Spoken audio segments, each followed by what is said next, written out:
Al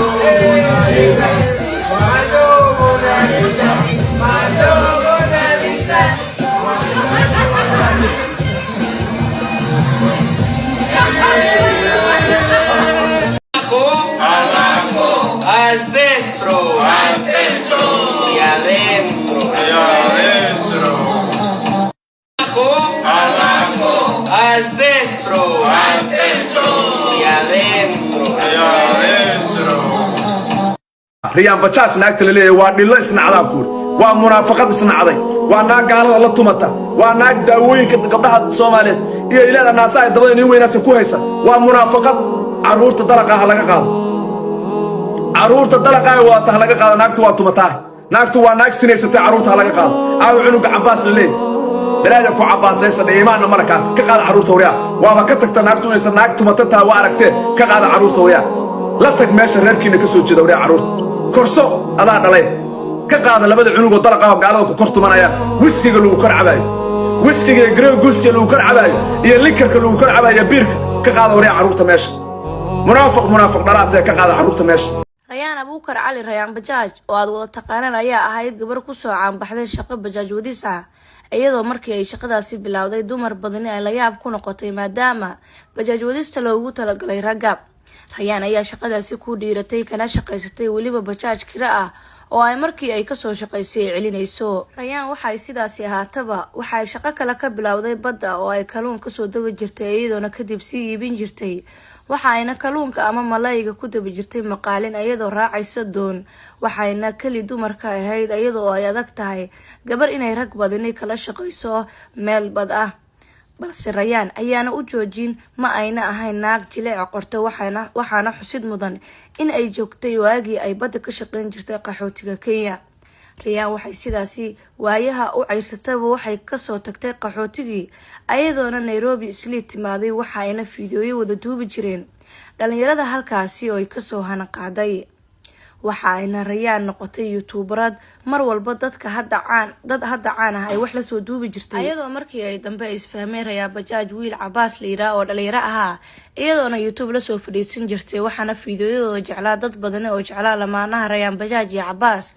Rayaan ayaana Cabaas u dhashay mataano wiil iyo gabar maasha Allah waqti badan way isqabeen balse waqtigii ayaa kala geeyeen calafku waa cajiibe waa ayna isfureen Rayaan iyo Cabaas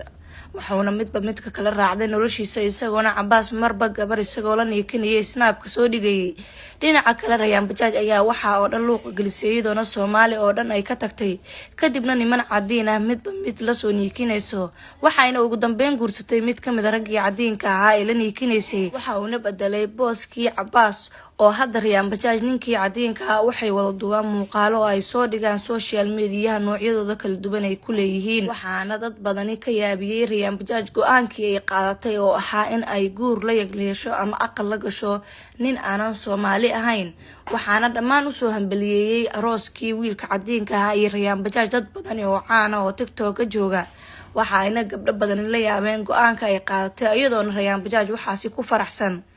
sidoo kale Rayaan Bajaaj waxay rafaad soo martaba maanta waa tan gabar adag oo ganacsata waliba shaqaysata cosmetics ayayna gabdho badan uga faa'iideysay oo kareemo ay soo saartay dadka qaarkood ayaana ka xumaaday in Rayaan Bajaaj ay nin aan Soomaali ahayn inay guursato ayadoona Rayaan Bajaaj isbedel weyn uu ka muuqdo maadaama ay markii hore sidaan ahayd haddana ay sidaan noqotay waxayna dad badan ay weydiinayaan sababaha ay sidaan oo dhan isugu bedeshay ayadoona kareemo kala duwan ay u tilmaamayso waxayna Rayaan Bajaaj gaartay heer ay ayada iskin karto ay tiraahdo qofkani hore aniga ma aha iyo waxyaabo la mid ah maadaama ay si aad u kala dubnaatay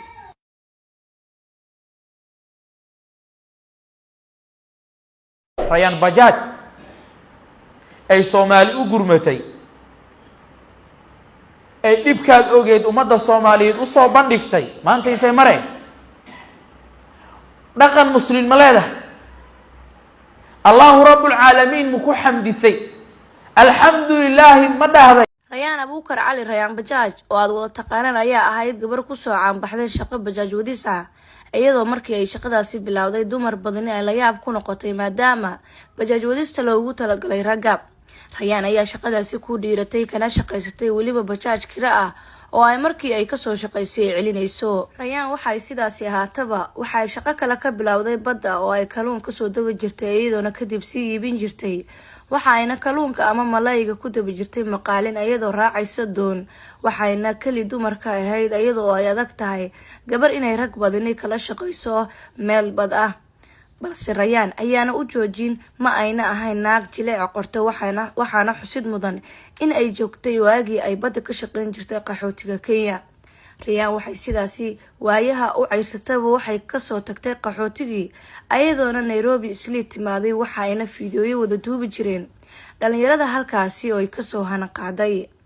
waxayna Rayaan noqotay youtuberad mar walba dad hadda caan ah ay wax la soo duubi jirtay, iyadoo markii ay dambe isfahmeen Rayaan Bajaaj wiil Cabaas la yiraahdo oo dhalinyaro ahaa iyadoona YouTube la soo fadhiisan jirtay. waxaana fiidiyooyadooda jeclaa dad badan oo jeclaa lamaanaha Rayaan Bajaaj iyo Cabaas. Rayaan ayaana Cabaas u dhashay mataano wiil iyo gabar maasha Allah. waqti badan way isqabeen balse waqtigii ayaa kala geeyeen, calafku waa cajiibe, waa ayna isfureen Rayaan iyo Cabaas. waxauna midba midka kala raacday noloshiisa, isagoona Cabaas marba gabar isagoo la niikinayay snaabka soo dhigayay. dhinaca kale Rayaan Bajaaj ayaa waxa oo dhan luuqa gelisay iyadoona Soomaali oo dhan ay ka tagtay, kadibna niman cadiin ah midba mid la soo niikinayso. waxayna ugu dambeyn guursatay mid kamid ah raggii cadiinka ahaa ee la niikinaysay. waxa uuna bedelay booskii Cabaas oo hadda Rayaan Bajaaj ninkii cadiinka ah waxay wada duubaan muuqaalo ay soo dhigaan social media noocyadooda kala duwan ay ku leeyihiin. waxaana dad badani ka yaabiyay Rayaan Bajaaj go'aankii ay qaadatay oo ahaa in ay guur la yeesho ama aqal la gasho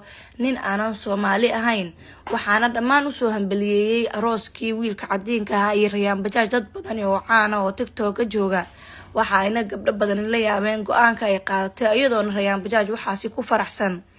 sidoo kale Rayaan Bajaaj waxay rafaad soo martaba maanta waa tan gabar adag oo ganacsata waliba shaqaysata cosmetics ayayna gabdho badan uga faa'iideysay oo kareemo ay soo saartay. dadka qaarkood ayaana ka xumaaday in Rayaan Bajaaj ay nin aan Soomaali ahayn inay guursato, ayadoona Rayaan Bajaaj isbedel weyn uu ka muuqda maadaama ay markii hore sidaan ahayn haddana ay sidaan noqotay. waxayna dad badan ay weydiinayaan sababaha ay sidaani oo dhan isugu bedeshay, iyadoona kareemo kala duwan ay u tilmaamayso. waxayna Rayaan Bajaaj gaartay heer ay ayada iskin karto ay tiraahdo qofkani hore aniga maaha iyo waxyaabo la mid ah maadaama ay si aad u kala dubnaatay.